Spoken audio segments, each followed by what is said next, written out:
संक्षिप्त टिप्पणी के लिए शोधार्थी जानकी साव, पंडित रविशंकर विश्वविद्यालय रायपुर को मैं आहूत करता हूं बहुत संक्षिप्त टिप्पणी के लिए। जानकी साव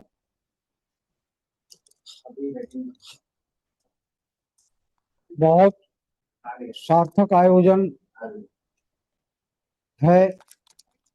समय बहुत हो चला है, बावजूद इसके काव्य पाठ भी उतना ही भव्य और समृद्ध रूप से आदरणीय सुरेश चंद्र शुक्ल जी की अध्यक्षता में इसके ठीक बाद गतिशील होगा।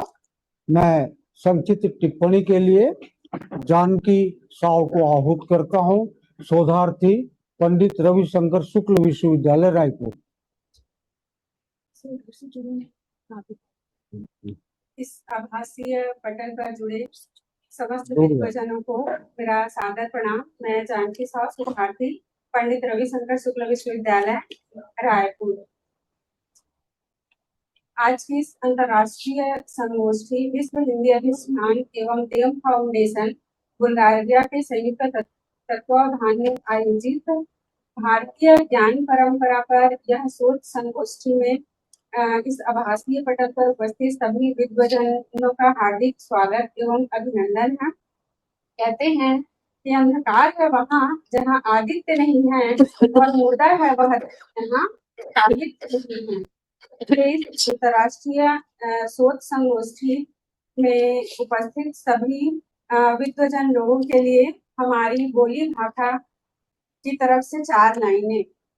ऐसन लागे आज के दिनवा जैसे आइस दीवारी, आप मन के आगमन ले जगमग होगे हमर दुआरी।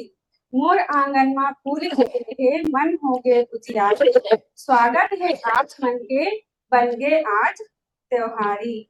स्वागत है आप मन के बनगे आज त्योहारी। निश्चित रूप से भारतीय ज्ञान परंपरा पर आयोजित यह शोध संगोष्ठी हमारी और हमारी भावी पीढ़ी के लिए बहुत ही मूल्यवान साबित होगी, क्योंकि भारतीय ज्ञान परंपरा जो है वसुधैव कुटुंबकम की भावना से अनुप्राणित है, जहाँ यह केवल भौतिक ही नहीं बल्कि आध्यात्मिक उन्नति भी प्रदान करती है।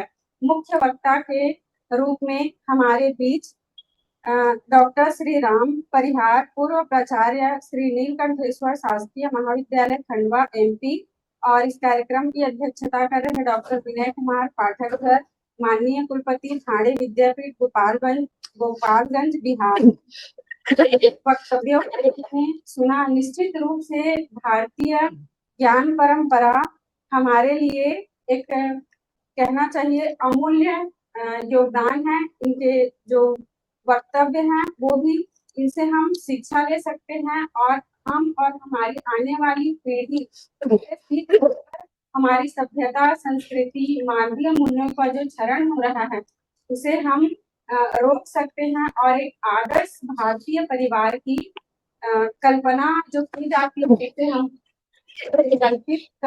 पूर्ण कर सकते हैं। भारतीय ज्ञान परंपरा का एक आदर्श है जहाँ गुरु शिष्य परंपरा में प्राचीन समय में एक श्रद्धा के रूप में जानी जाती थी, जहाँ हम एकलव्य और गुरु द्रोणाचार्य की गुरु शिष्य परंपरा से समझ सकते हैं कि किस प्रकार एक श्रद्धा भाव ने एकलव्य को, गुरु द्रोण ने उन्हें शिक्षा नहीं दी, फिर भी वह एक महान श्रेष्ठ, अर्जुन से भी श्रेष्ठ धनुर्धर जो है बन सके। इसी प्रकार हमारी राष्ट्रीय ज्ञान परंपरा समान प्रासंगिकता को भी खाना खिला होता है, बैठकर खा लेगा। ये देख सकते हैं कि किस प्रकार जो है योग, वर्तमान समय में योग से आप और हम सभी परिचित हैं, जहाँ योग के माध्यम से एक स्वस्थ जीवन की परिकल्पना को पूर्ण किया जा सकता है। वहीं यदि हम भारतीय ज्ञान परंपरा की प्रासंगिकता के रूप में यदि साहित्य को लेते हैं तो जो हमारे वेद, पुराण, ग्रंथ, महाभारत और गीता है, यदि हम इनके आदर्श को अपना लें, उन जीवन मूल्यों को अपने जीवन में उतार लें तो एक सभ्य समाज की परिकल्पना को पूरित किया जा सकता है। इन ग्रंथों के माध्यम से न्याय, अन्याय, सत्य, असत्य सबके बीच में भेद करने की जो है श्रेष्ठता मानव के अंदर आती है। यदि हम इस ज्ञान परंपरा की प्रासंगिकता वैज्ञानिक युग के रूप में देखें, जहाँ ज्ञान का अध्ययन विज्ञान है और इसी ज्ञान विज्ञान की प्रगति का श्रेय भी हमारी भारतीय ज्ञान परंपरा को जाता है। चूंकि हम यदि गुरुत्वाकर्षण के नियम का सिद्धांत पढ़ते हैं तो हमेशा जो विदेशी विद्वान हैं जैसे कि न्यूटन, लेकिन न्यूटन से पहले भी हमारे भारत में गुरुत्वाकर्षण नियम को भास्कराचार्य ने अपने सिद्धांत शिरोमणि में इस बात का उल्लेख कर दिया था। तो जो हमारी सभ्यता, हमारी संस्कृति, जो हमारे ज्ञान है, वो विदेशों के माध्यम से जो है हम तक पहुंचे, लेकिन विदेशों से पहले ही वह हमारे ही अखंड भारत में की शुरुआत हो चुकी थी और उसी शुरुआत को जो है एक तरीके से कहना चाहिए जो दिखाने का माध्यम है वो विदेशियों के द्वारा हुआ।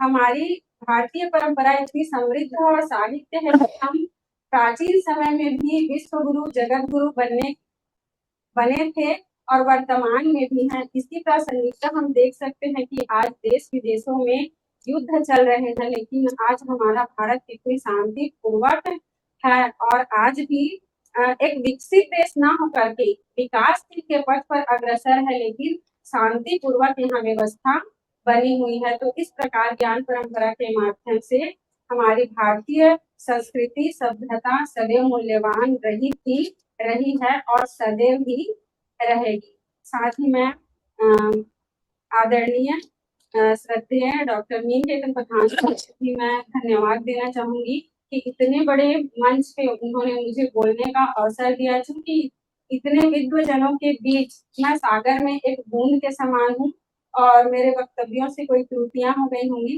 उसके लिए भी मैं क्षमा चाहती हूँ। जय हिंद, जय भारत और आप सभी को सादर धन्यवाद। बहुत अच्छा जानकी, बहुत साधुवाद। सारगर्भित रूप से आपने बहुत अच्छा वक्तव्य दिया। टिप्पणी भी कभी कभी बहुत विशाल आकार ग्रहण कर लेती है। एक बूंद से ही तो समुद्र का अस्तित्व है।